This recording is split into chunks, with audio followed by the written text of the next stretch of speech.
This is Kanzenshuu, the podcast, episode 345 for the week of October 6, 2013.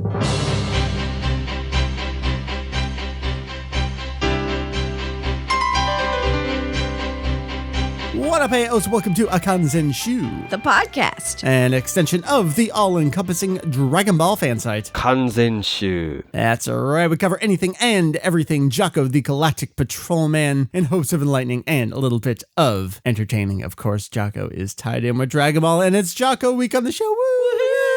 Yay! That's what we're talking about. My name is Mike, VegettoEX, joining us for the whole episode. This time across from me, Meri. Hi. Hey there. How's it going, Mr. EX? It's a going fine. Thank you much. You read some Jaco. I did. Marathon mode. You did. Right before this here recording. That's right.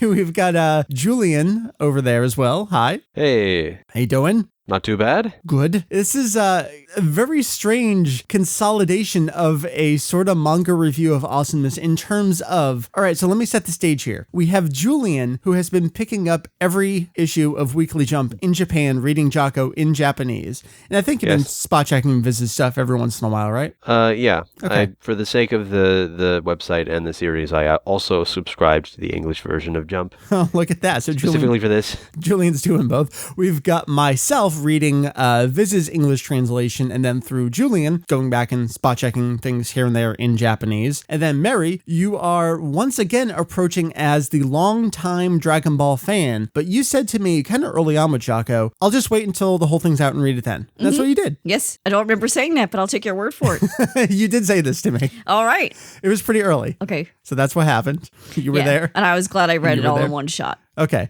well, we'll get to that. So that's what we're going to do this episode. We are covering Jaco the Galactic Patrolman, Toriyama's short new series that was kind of a tie-in to Dragon Ball. And we'll talk about the promotional side and expectations tying into that shortly.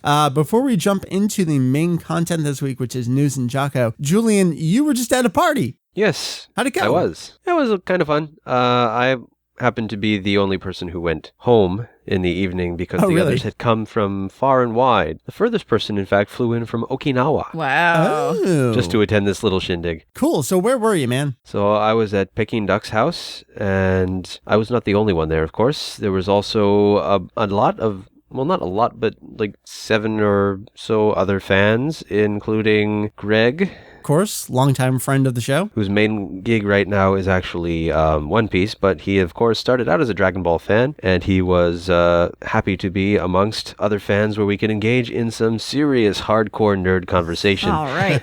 But actually, I think the two of us were probably the youngest ones there. Wow. Oh, really? All the other people were people who basically were acquainted with it from when it was either in the manga or on TV originally. Mm-hmm. One person actually was an animator who had worked on a couple of cuts in the 10th anniversary movie, but not enough to get her name in the credits. Oh, wow. Look at you. Another guy had worked for Square Enix and was part of the staff for a couple of Final Fantasy games. And basically everybody there either drew fan comics or did cosplay or both. All right, Julian, here's the question then. And I wonder if you can answer this. Was Toible with you? Not as far as I know. Okay. You don't know. Not that I'm aware of. Okay. For a second, we were getting to discussing Dragon Ball SD in the car on the way to his house from the train station. There was a fellow fan, female fan in the car, and when we got out, I could have sworn that he referred to her as Naho-san, but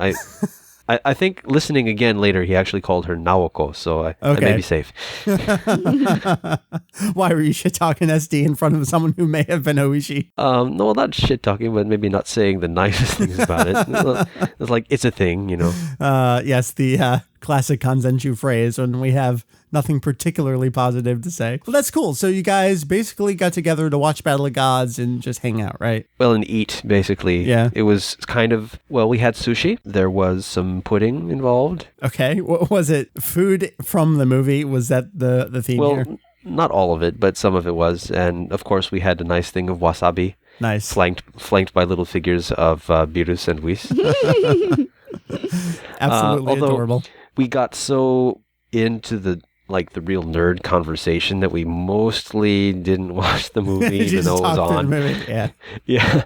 Oh, we watched the Vegeta scene and we saw the battle scene and the. I mean, it's been out for a couple of weeks, so it's more of a gathering with just this as the drop in the background. Yes, but I find that watching it in that kind of context where we're mostly engaged in other things, the things that really drew our attention were like the mannerisms of the bad guys. Well, they're not really bad guys, but Yeah. you know, like he kind of steals the show, Beerus, just because he is such a character. Yeah, yeah. You know. Well, that sounds like a ball of fun. I'm glad you went. Yeah, it was fun. And I also got a few more author comments out of the deal.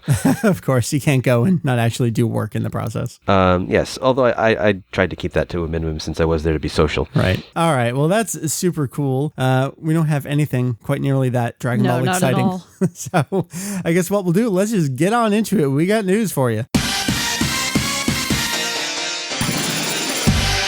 Now, Julian, this is something I unfortunately missed last week, but it's just a little subset of news related to Battle of Z, which is the new upcoming game coming out early 2014. Blah, blah, blah, blah. Yes. New trailer did showcase some of this, and Jump did announce the game will have an exciting new opening. Ooh. Is it super exciting? I don't know. We don't know yet. We will find out Yes. if it is truly super exciting. But as far as I remember from the story, that's pretty much it. It's just like, yep, it's going to have an opening. So just to set the stage in terms of openings, the last new song we had was Raging Blast 2 with Battle of Omega, which was stripped out in later North American re-releases because of Kenji Yamamoto.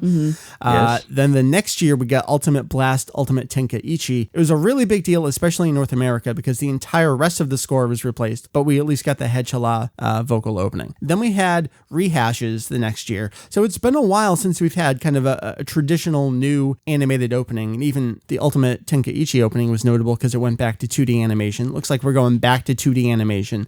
We know nothing about a song, so let me get some quick predictions. Meri, do you think we'll get a new song, or are we going to head back into, we used Head Chala, I guess let's do We Gotta Power again?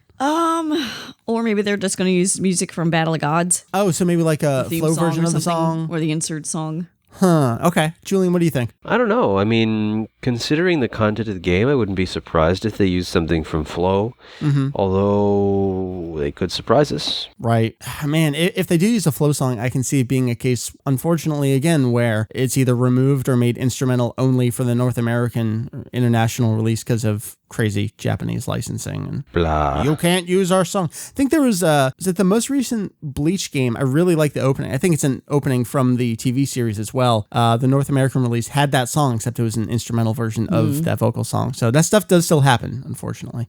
All right, so let's move on to some of the more interesting news from this last week. This isn't so much news because cover art, whatever, but Julian, there were 2 new film anime comics that came out this week. We got the cover art for them. I've got Yes. mine on order. They'll show up whenever. No super rush on those. Did you check them out at all? No, but I was kind of busy since Friday and I haven't understand. really checked it out. So we've got the official comic book version of Battle of Gods, which is, you know, taking stills from the movie and putting them on a page with sound effects.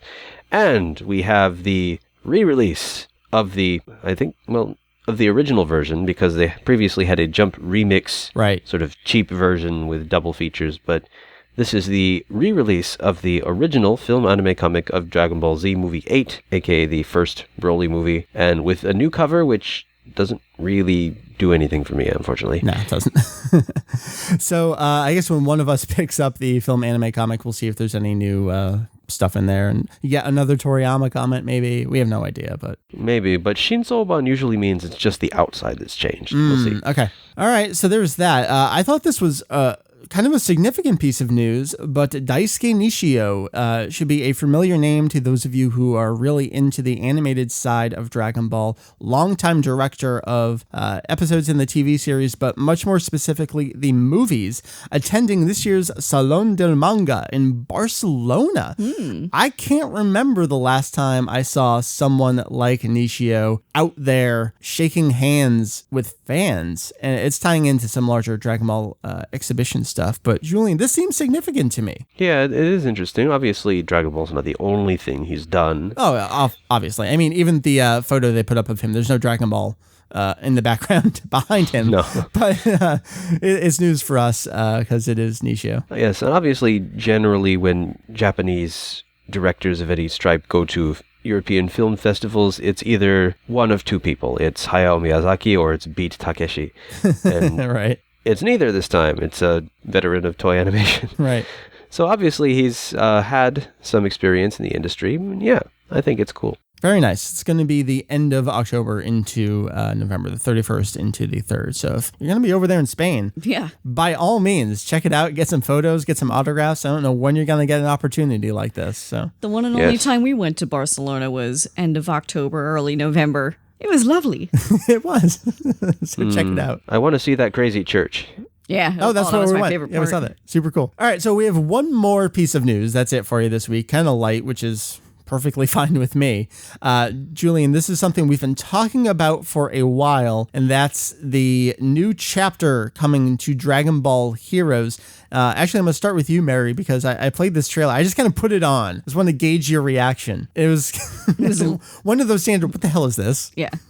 I was like, this is ludicrous. What is this? Shut up, guy. He's saying the same damn thing over and over again, and it means nothing to me. So I know you're not super up on Heroes, but you saw Not at this all. trailer. What did you take away from it? Did it make any sense? Did you care? They seem to place a great importance on dates, all within a very compact time frame, it seemed like. And then there were images of, I guess, types of characters that you can play in that universe. Right. But I don't know what the dates signify, to be honest, because I'm not following this. Okay, sure. So Dragon Ball Heroes started, there were all these updates, then they kind of changed the name of all the updates that were coming into Galaxy Missions, just the regular bi-monthly usually updates with, all right, this month we're going to do Garlic Jr., and this month we're going to do Battle of Gods, just all the various updates. And they kind of led up to, and now a new chapter is coming to Dragon Ball Heroes, and it doesn't seem to be called a new Galaxy Mission. And Julian, it was weird. This trailer, the text was in Japanese, narration was in English.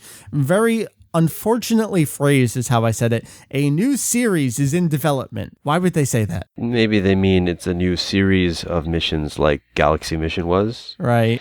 I don't think, at least I don't expect them to make any kind of animated series out of Heroes. No, I wish they Although would. But Victory Mission is sort of inching its way towards something resembling an overarching plot. I know. And in the latest Victory Mission chapter, there's this mysterious guy who shows up in the middle of a tournament holding a cracked Dragon Ball. That's clearly tying in. To something here, because we saw a glimpse of an evil dragon. The evil dragons are coming. So obviously, whatever this next update is, it's going to tie in with the evil dragon arc of GT. They tease adult Gotenks once again, kind of turning around it. We know he's coming. So Julian, you seem to be leaning toward no longer called Galaxy Missions, kind of like version 3 of Dragon Ball Heroes coming? Yeah. Okay. Maybe they'll call it Victory Mission. No, that would just get way too confusing at this point. Better than Defeat Mission. And then just to wrap it up, Julian, Psycho Jump next issue is going to have a bunch of cool stuff. Oh, yes. So you've got basically what's going to be a blowout on all of the various updates or stages or galaxy missions of Dragon Ball Heroes up till now.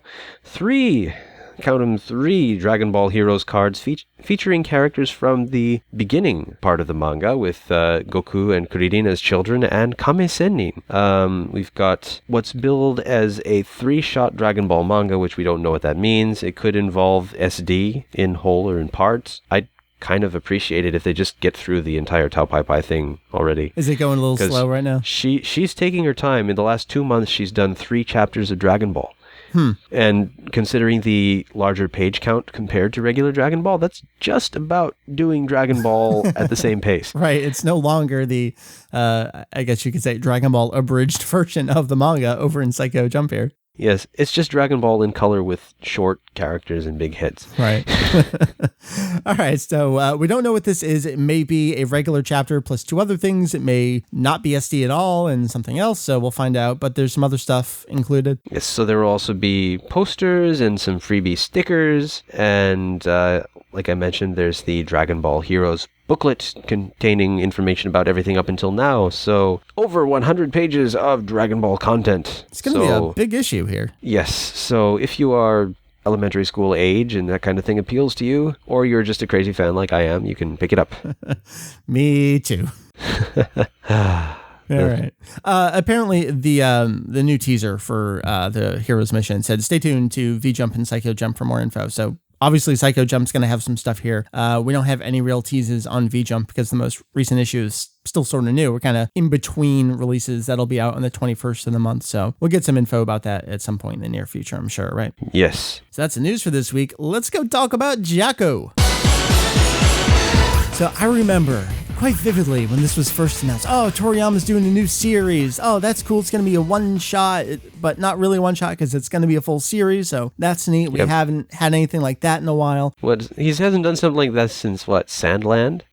When was Sandland versus Kajika? I can't remember. I don't remember either. And I think prior to this, the most recent was Kintoki, which was just literally a one-shot within one volume. That was back in 2010. So it's just exciting to have new Toriyama at all. Then Shueisha kind of blew their load all up front. The exciting revival of Dragon Ball. It's like, well, okay, now we know this is going to have something to do with Dragon Ball. Yes, the legend returns. And I remember we were diving in. You had that augmented reality app, and they're really teasing like, Jaco, Dragon Ball, stay tuned, So, we're going to cover it, and we decided at the time we will just wait until the whole thing is out to cover it, at least here on the podcast this way, because just for the longest time, there really was no Dragon Ball tie-in, and we'd just be theorizing, which we did early on. I'm glad we did that, and we can kind of check back on those. So, Julian, I'll start with you. We sort of talked about this, Meri and I and Heath last week with Battle of Gods, but just expectations going into Jaco, Julian, knowing, all right, Dragon Ball tie-in, where did you think this was going to go? Well, the way it was described, I kind of expected something that was pretty close to the way it turned out. Mm-hmm. That it probably is mostly its own story and maybe has a bit of a connection in some parts. And that's, well, we'll get into that later, but I think that's probably an accurate assessment. Yeah. Meri, how about you? Again, you waited until the whole thing was out, and I was sitting near you as you were finishing because I wanted to watch your reaction. And I think I got most of the expected reactions out of you. Oh, really? Well, curious to know what that means. Okay. So going into it, this morning, reading the manga, what were your expectations heading in? My expectations were that it would definitely involve Dragon Ball probably more towards the end than the beginning of it, and that it was almost certainly a prequel type thing. Yeah. There were a couple of expectations or I should say predictions that I had that I was completely wrong about, and other things that I was like, oh, okay, yeah, that makes sense. So let me just give a brief overview of the story, pre-spoilers, and then you can decide if you've read it, you just want to listen in the whole way. If you haven't read it, you can decide at that point, do I want to stay tuned here or go back and read it? So Jaco is really the story of this super elite member. It's this 38-member patrol force who's overseen by a galactic king, and Jaco is sent off to Earth to protect it from an alien invasion. He unfortunately is distracted. What was he watching, a movie? He was watching a video, he said. Right. So he crashes into the moon and then crash lands on Earth, and then he meets up with this old man named Omori, who is living on this island, which is now government owned. He seems to have somewhat of a mysterious past. Seems he's been working on some type of technology. There was an incident, so it's just him on the island right now. And then as the two of them meet and go about trying to repair the ship, they run into a woman out in the city who happens to be named Tights. And the three of them have an adventure, I suppose you could say, avoiding government forces and trying to help cover something up, but rescue people in the process.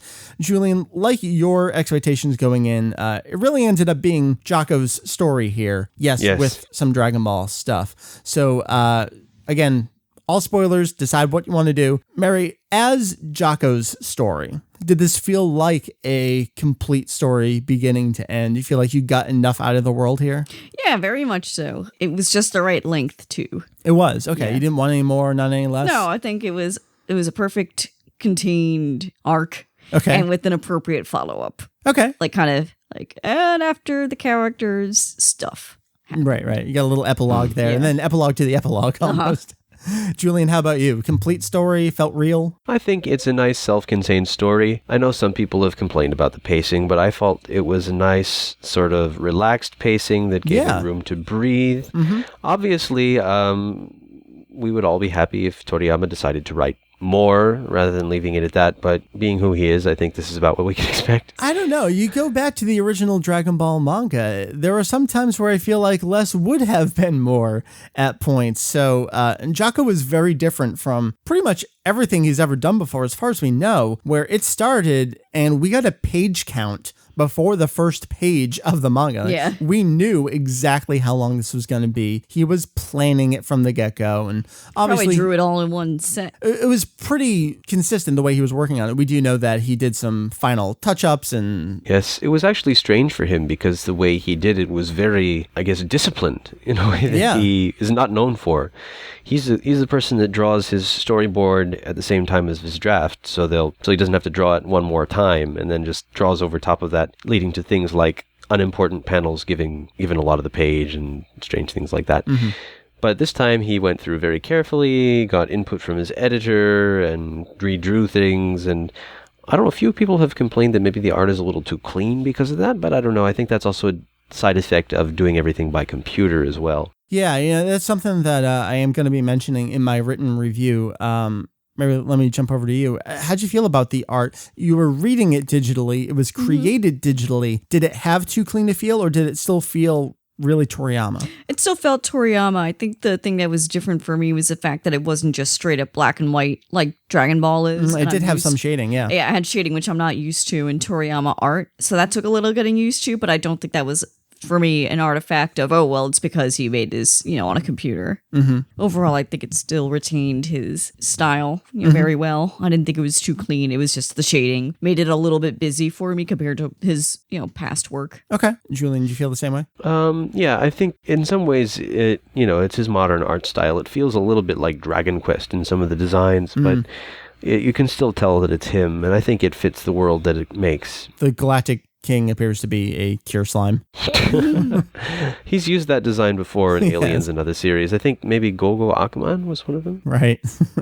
And really, I'm looking at this one panel. Julian, you noted one of the Galactic Patrolmen appears to be Namekian. Yeah, so, So there may be future tie-in possibility. Is the Galactic Patrol, is this like Green Lantern of Toriyama's world? Do we have all these people out there protecting the universe? Maybe, although they don't seem to be particularly powerful. No, well, if you want to get into that, Jaco does say he was capable of defeating a baby version of the race that's invading, but if it were an adult, he wouldn't stand a chance. So yes, I guess you can throw Jaco into your power strength charts if you really want to there, right? Oh boy. Just going back to the presentation about cleanliness and busyness, there are a couple, I thought, really good action shots. One in particular I loved was when he was in the city and he fired his blaster. There's just lots of good action lines and detail and people running and hats flying off. I feel like when Toriyama wants to, when he does these kind of larger panels of action, he's still got it in him there. Yeah, in some ways it feels almost like he's doing all these very serene panels with a lot of restraint, and then suddenly you've got this big action thing, and it's got a lot of impact because suddenly he's going all out. Yeah. I want to talk about the design of the characters. Jaco himself is kind of this flat featured character, and apparently he's naked the entire manga, which is wonderful. And we'll talk about some of that humor coming up shortly as well. Meri, Jaco, is he a memorable looking character? I like his simplistic design, but his clean lines remind me a lot of like Frieza, to be honest. I get that, yeah. But I think his personality is so wacky that he eventually becomes memorable. Maybe not at first glance. So more through actions rather than looks? And words. Okay. I think Toriyama manages to really wring a lot of expressiveness out of a face that's mostly kind of static. Yeah. Mask. I was mentioning in my review, he doesn't really smile a lot. He's got a couple smirks, but the other facial expressions, like the absolute look of disgust that comes out with the sketches on TV, I feel like he's got a lot of expression there. Is that what you're talking about? Yeah, like it doesn't change very much, but it changes just enough to really get across how he's feeling at that moment. Yeah. How about the other characters? Mainly Omori and Tights, maybe a little bit Katayude as what other named characters do we? I guess Azuki, sorta. Meri, did they feel memorable, distinct to you at all? They just kind of like, well, those are humans. I like their designs, actually. I think, I was impressed by Omori because I I think to myself, wow, Toriyama's certainly drawn a lot of old geezer characters over the years, but he still managed to make Omori look different from previous characters that he's created. And what was it? Was it the scar? Is that really the only defining feature? His scar in his hair. Yeah. And he's got a big head. But I guess that's Toriyama's design nowadays. It is. It's different enough from Sheriff Rao. It's the short, thin characters, the kind of larger heads. It seems to be Toriyama's style. I felt that through and through with pretty much everyone. Omori in particular. Julian, do you feel the same way about the rest of the main cast here? A bit. He's definitely gone towards sort of a smaller body and a larger head. Mm-hmm. One thing I've always been curious about is the relationship, though, between Akira Toriyama and the general super deformed aesthetic. Mm-hmm.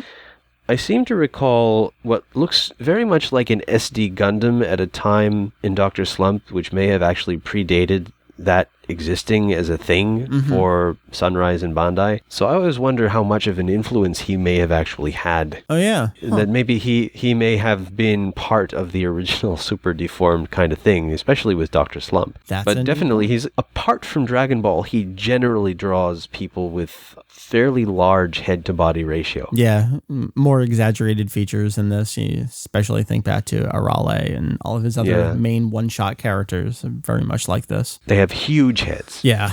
Meri, I want to go back to you talking about Jaco's personality, which I thought really shined in here. And Jaco's got a great sense of humor. He feels very straight man to me, especially at times when there's almost no other character to play off of. It's like he's playing straight man to no one, which I really like. To himself.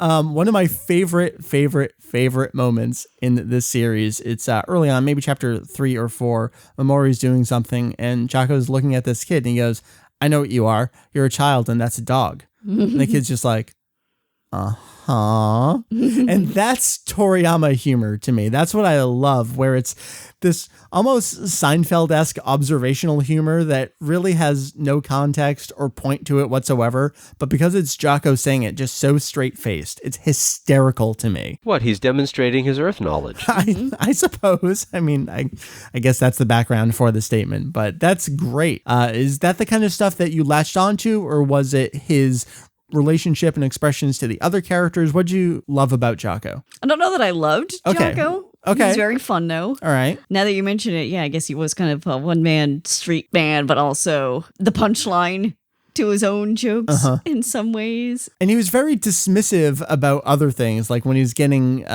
ringed on, do you have a girlfriend? Do you like any girls? And he's just kind of like, well, we're not going to talk about this right now. And I'm going to move on in the conversation. I like that he is both naive but knowledgeable at the same time, because he's got, he knows all the languages in the universe and he had all this data imported to him about Earth, and yet he's still just kind of naive about a lot of things. Doesn't know how to fix a ship. Right. Even though someone else clearly did it right away. No problem. Julian, your take on Jaco? Well, I think my take on him is a bit similar to yours, but to me, it feels almost like he's a character who thinks he's the straight man when really he's the funny man. Okay. Everything he does kind of shows him up as not as hot as he thinks he is, and really a lot smaller in the grand scheme of things than he wants to admit. Right. And he does have his cool moments, but for the most part, everything that happens in the story is sort of bringing him down to size. Yeah. And I think it's fitting, actually, with his name, Jaco. And this requires a bit of explanation about Japanese. So Jaco in Japanese is a food pun, because it's Toriyama. It's little dried fish that you sprinkle on top of rice. They're kind of salty. But at the same time, the same kanji for Jaco can also be read as Zako. And in this context, you have sort of the fan term for fiction called the Zako Kyara. Okay. Or basically the small fry, the insignificant character who has little importance to the story except for maybe to be brushed aside by the hero. Oh, so Yamcha, got it. Well, not exactly, but so in many ways it feels quite fitting. And in fact, in the very last chapter, this gets brought to the fore when a character actually mistakes his name for that. Right. So in many respects, that basically is who he is. It's a series that's centered around someone who, if the focus were on another character who appears in the final chapter, would not merit even any notice whatsoever. But this is his series, so he gets his chance to shine and also be reminded of how insignificant he actually is. So yeah, I think all sort of part of the plan in some ways, but also very much in keeping with Toriyama's sense of humor. One of the moments that I think really hones in on what you were talking about earlier with Jaco thinking he's really significant, but is he really? It's when he trots his way down to the TV station and poses in front of the camera, and no one can really understand why he did it. And Tights is like, well, I guess it's because he didn't like the sketch, but even the TV station is thinking, we don't really know why he came down here and did this and left. And again, it's Jaco to a T, it's Toriyama humor to a T, and that's what really made me enjoy this manga being mixed up with other stuff. And I guess that's where I want to head next, and that's the mix of material. We've got comedy, we've got a little bit of action, we've got some drama and suspense. Mary, did this hit every item down the checklist of what you want? I guess so. I went into this not really wanting anything in particular, but you can definitely tell that Toriyama was just going at his own pace, and he didn't really necessarily give a crap about what other people think, because it didn't hit any of those things in a huge way. I mean, I guess it hit the comedy the most, but he's like, I'm not going to go out all out on like any of these fronts. I'm just going to do whatever. Does Toriyama being able to go at his own pace and hit up all these various things that he wants to do, does it really give the manga its own charm and world and enjoyment? Or is it kind of like, well, that was neat, but... I think more than anything, I could just see how it fits in the Dragon world. It didn't have its own unique flavor just because you can tie it back to how it would feel in Dragon Ball. Julian, I guess the same question, just based on all these various things that he's doing in the manga. Did that contribute to a fleshed out feeling, or is it just going through the motions? I felt like Toriyama uses the relatively short space that he has to sort of bring out the characters, even as they're not really explained in huge amounts of detail. That the little things that they do, the things that they say, and the way that they say them really bring out their personality. And this is something that Toriyama has always excelled in doing. That he's, well, in many respects, he loves design first and foremost, but after that, he's very much someone who gets character humor. And the actiony stuff, well, he's good at that too, but you know, that came later. Right. He honed that kind of stuff through his early comedy, especially Dr. Slump. He does absurdist things, but he also does very subtle character interactions when he wants to. And I think he really did that fairly well here in bringing out the characters and also the world, that you have these people who are basically just going out of their business, but at the same time there's these really oddball things like the obsession with this idol who's going into space. Right. Who really, for some reason, turned out to be no one of any real significance. I guess that was the point, was to bring Tights in. Just with the name Tights, where I think I want to go now is full on Dragon Ball talk.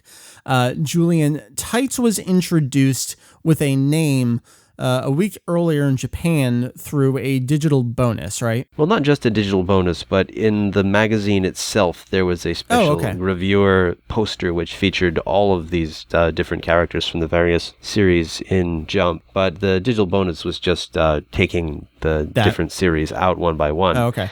But on the guide to which characters was which, since it's drawn by a different artist, it's the Shun Saeki of Shokugeki no Soma, which is a food manga. But we learned that the girl holding the Jaco toy is named Tights a week before she actually is named in the manga. Right. So when we saw, and this really applies to all of us, because Meri, you still had multiple chapters to go before you learned her true identity. So I think for all of us, once we saw the name Tights, was the pun association clear? And did you call where you thought she was going to fit in with the universe? Meri, because it was so recent, I'll start with you. Did you see any connection? Oh, yeah. I mean, as soon as they say her name, I'm like, okay, so she's clearly got something to do with the briefs. Because I had no idea at this point how far in the past this took place before Dragon Ball started, my automatic assumption was, well, maybe this is my first reaction, even though it totally makes no sense knowing how the character is. I thought, well, maybe it's Bulma's mom. Maybe she used to be smart and normal before she went, she's so loony. Yeah.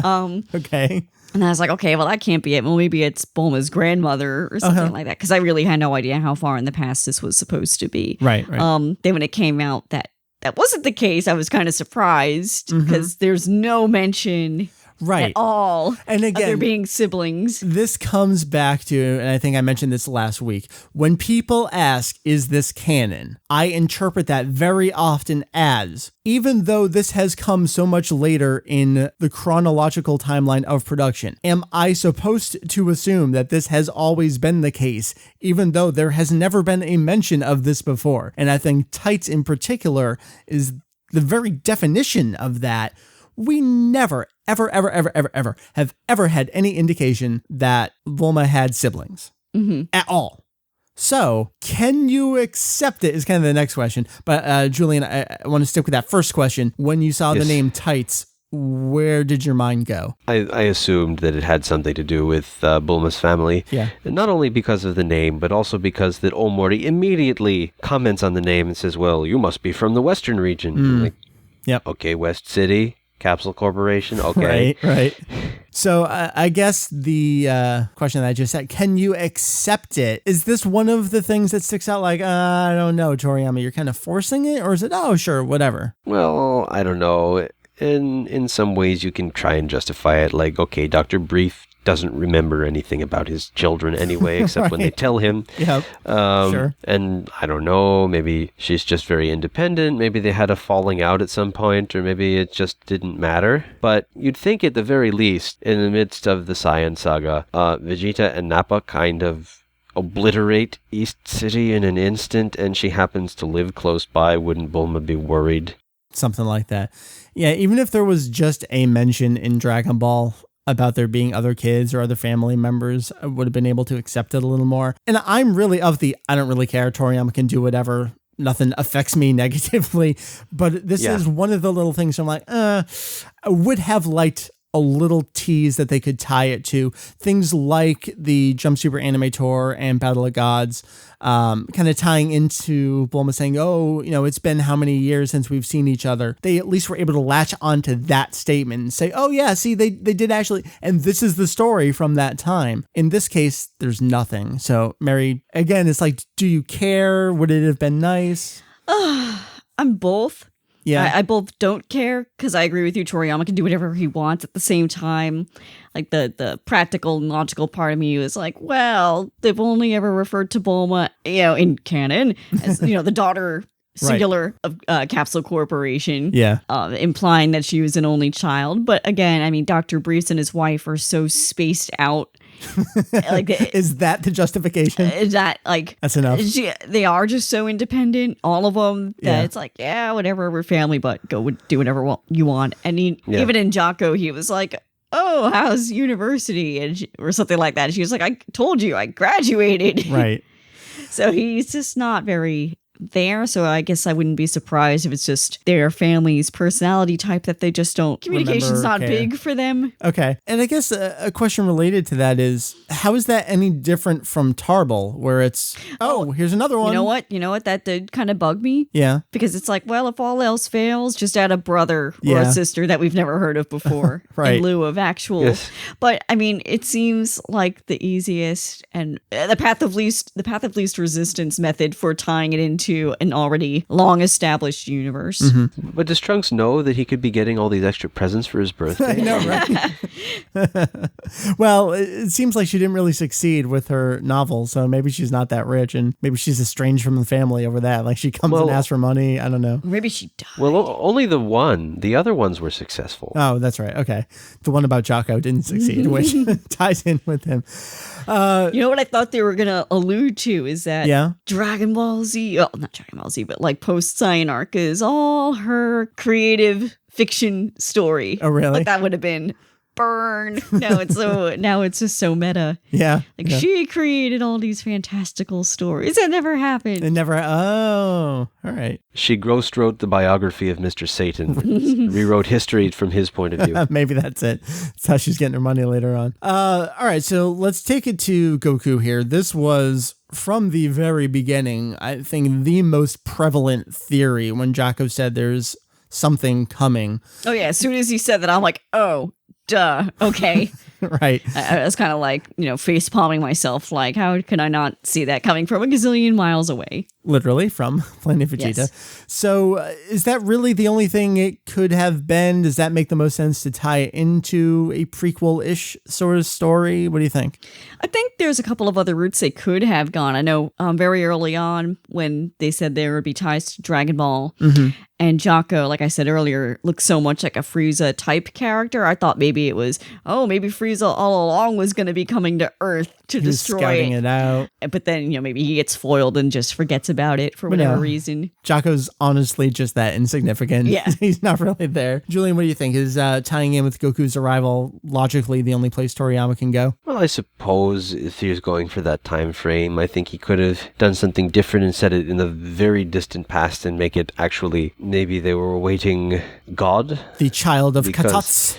That maybe the Namekians are actually considered dangerous because every so often they split into good and evil halves. Right. Or something. And I can see that, except that would almost be, not that people don't know who God and Piccolo are in the series, but that almost feels a little too deep into the franchise's history. Whereas if it's Goku, you can be like, it's Goku! Yay! Obviously, main character! Where else do you go? So, yeah, I would like more of I think this is something else I would like Toriyama to do, is something very similar to Jaco, but do go a little deeper, where it's the kind of thing where if you know what he's alluding to, that's super cool. But if you don't, you don't feel like you're missing anything either. With Jaco, it's so obvious and in your face that you kind of can't avoid it. Yeah. What I kind of thought would have been cool is if the time machine had played a greater role, like maybe they miss the original encounter, but instead of encountering Son Gohan, Goku actually starts going according to his mission and killing people, and eventually they realize they screwed up, and so they have to go back in time and either on purpose or accidentally have him encounter this martial arts master to tame him. What would have been great with that is if Jaco had to push Goku off the cliff. This is the only way I can fix it. That would be really funny. What was interesting about seeing Goku again was that he was in armor. We've never seen him portrayed that way. Let's talk about that. And Julian, I'm glad you made a note about this in the chapter page for it. Can you explain this whole setup, how Goku looks and why that may even not be a deal? Yeah, so basically we see Goku, he's what looks to be probably a toddler. He's already standing. In fact, he's standing on Son Gohan's table, having knocked over some of the dishes, and he's eating everything in sight. He's wearing Saiyan armor. Now, for many people who have seen the series in a variety of media, this seems very strange, because even in the official guidebooks, they say, well, it was a few months after he was born that he arrived on Earth, and he was naked and a baby. Everything that we've seen from filler in the TV series, the Bardock special, he's literally just born, his ding-dongs hanging out, and they just toss him in and off he goes. But this is not something that actually happens in the manga. We do see when Raditz is talking about Kakaroto that it's what looks to be an infant with a tail, but could just be the last time he saw him for all we know. Right. I mean, they never state exactly how long it takes for the ship to reach Earth. Could be a while. I mean, it took Vegeta and Appa a year. Right. So why not? I mean, certainly it kind of makes more sense than to have them go naked. Except that maybe they might blend in a little better without clothes at first. Uh-huh. Right. And also just that there's this weird thing in the Bardock special where Goku is a smiling, happy baby from the outset, which is actually odds with what we counter hear. to the manga. Yeah. So this version seems much more in keeping with Toriyama's version, and it doesn't actually contradict anything that he specifically wrote himself. Right. Although, obviously, people are going to feel a bit weird with it, having seen other stuff from the anime. Right. I mean, we've had the Bardock special for so long, and we've had these statements about Toriyama basically accepting it, and he incorporated it back into the manga a little bit, so Bardock feels as if, that was... Toriyama accepts that as his story, so to have this kind of battling against that vision is a little tough. But. Yeah, I mean... Well, not necessarily all the details, though. Yeah. We accept that Bardock existed in the manga. Sure. But things didn't have to play out exactly the way they did in the way they had the special. I mean, the Trunks special, which is the reverse way. It was written first and Right. then made into an anime. Doesn't use the exact same details either. So we end on Goku, and we get a redrawn shot of an exact panel from the manga, and Viz actually goes out of their way to use the old translation they had there, the what a catch, what a catch. They also use the original font. It's not the same lettering as they use in the rest of the series. Nice catch. So we've got that. Do we feel, I guess, the way that Toriyama's written it, does this really feel like a part of the Dragon Ball world to us now? Yeah, I'd say so. Yeah? In some ways. Inoffensive enough that, sure? I think when they show the scenes, that take place in the city, everyone's dressed so oddly, like in a way that we don't see them dress in the normal Dragon Ball universe. Like that part was confusing to me in terms of, well, when is this supposed to take place? Because we had like people dressed like Romans mixed in with people who dress like samurai, and there's not really, or ninja, and there's not really any of that as far as I can tell in like the defined Dragon Ball universe. And that's just very cosmetic. But I think I can buy into it overall. Okay. Well, it's an East City thing, and they got annihilated in the blink of an eye, so we never got to see them before. I suppose, yeah. They can do whatever they want. It's not like we see everyone in every city and how they dress, so sure. Yes. What I always seem to pick up on is the lady in the go-go boots with either the baby stroller or something, who seems to show up everywhere. I think I may have caught her in Jaco, but I need to reread. Okay. I kind of want to start wrapping it up, and maybe this is a better question than even did you like it, and that's if this weren't Dragon Ball, and we kind of knew it was from the very beginning, would we care as much? Do you think it colored your enjoyment positively or negatively in any way? I think I definitely went into it a little biased, like kind of saying, well, no matter what. Meri is to bias I am on biased. Audio here. Oh my God. All right. No, I understand. Just if it was by itself, would I have even given it a shot? I don't know. I've never read Sandland or Kajiga or any of his other non-Dragon Ball works other than a little bit of Dr. Slump. Yeah. Which is, god awful of me. But I think I did go into it wanting to like it, knowing that it was tied to Dragon Ball. I think and that that's my definitely question, affected the final outcome. But it was still very cute and very fun, and not a waste of time reading because it was so relatively short. Would you have preferred the surprise of Dragon Ball? Or did you like knowing it was heading there? That's tough. I think it would have no been, way to know. So. It would have been really cool to have been surprised. Yeah. Like, that would have been just a fantastic feeling, like a holy shit moment. I think I actually mentioned this recently, but because it ties in with Meri, what we're watching right now, and that's Buffy and Angel.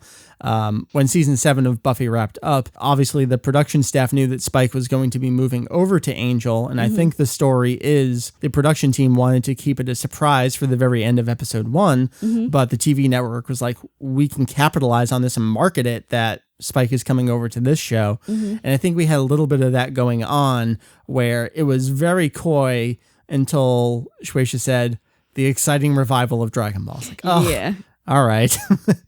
Because it would have been fascinating if Shueisha didn't say anything, and then seeing that interesting numbering system at the beginning of each chapter, like the thrill of fans trying to speculate over it would have been half the fun. Right. And we still did that because we didn't know exactly where it was heading, although I'd say we mostly knew. So Julian, really same question. If this were not Dragon Ball, if you did not very specifically, concretely know it was going to be Dragon Ball, would you have paid as much attention to it? Well, being Toriyama, I would have given it a chance, but, it's hard to say. I mean, even just being Toriyama, it would have colored our expectations, especially with this being the year of Battle of Gods. We'll think, okay, well, there's something going on here. I mean, especially with the original time frame. It was supposed to come out right around the same time as the movie. Yeah.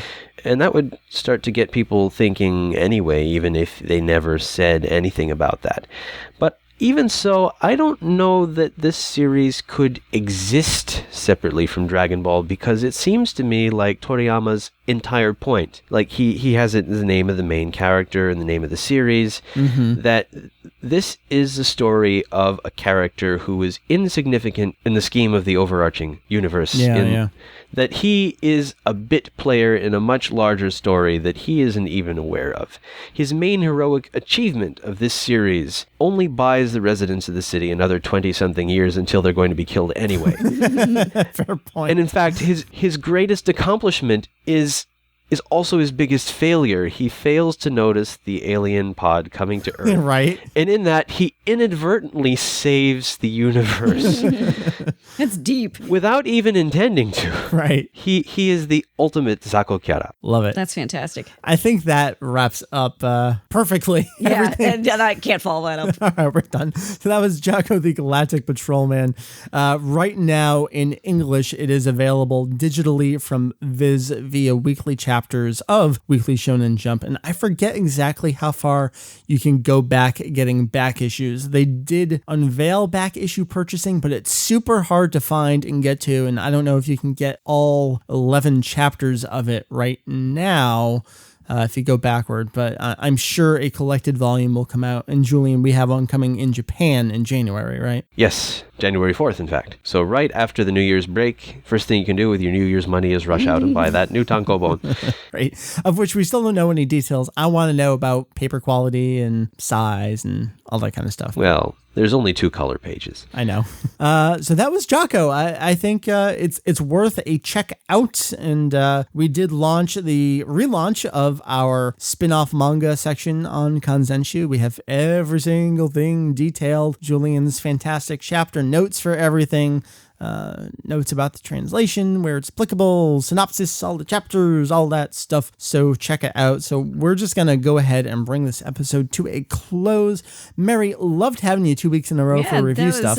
Especially with the original 3 on this here show. It was easy to slip back into. It's just like old times. No, and we've been doing this a while. Well, I should say you guys have been doing this for a while. Meri, now. you weren't on episode 1.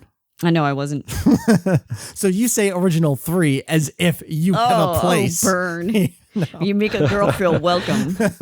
I'm really good at that. Now. It was when she joined that we started to hit our stride. It's true. I listened to the first episode again a while back. Oh, it was, Julian. Don't do that. Rough around the edges.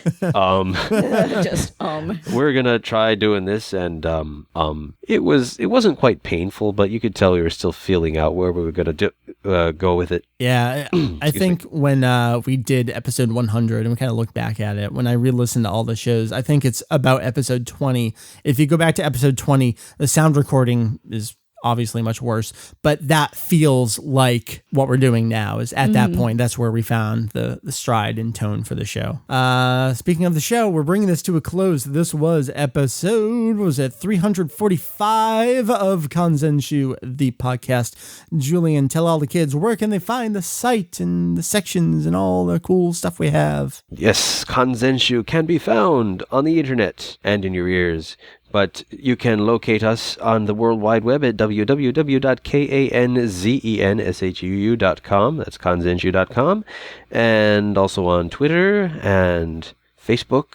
And we do have a Tumblr with cat pictures. Yep. And speaking of Facebook, the URL is going to be the same for at least the time being. But the name on the page later this week will be Kanzenshuu. So that's finally. It's only been, almost a year and a half. Rebranding. That's fun. Oh, yes. So, Meri, thank you again, ma'am. Thank you. Thank you, sir, Julian. It's my pleasure. So 345, we'll check in next time for 346 here on the show. I'm not entirely sure what we're doing next time because I wanted to wrap up these review things, but we'll figure it out and we'll be back in your ears. Great times. Julian, wrap it up. Thank you for listening to this week's edition of Kanzenshuu the podcast. We'll be back at you next time, so stay tuned.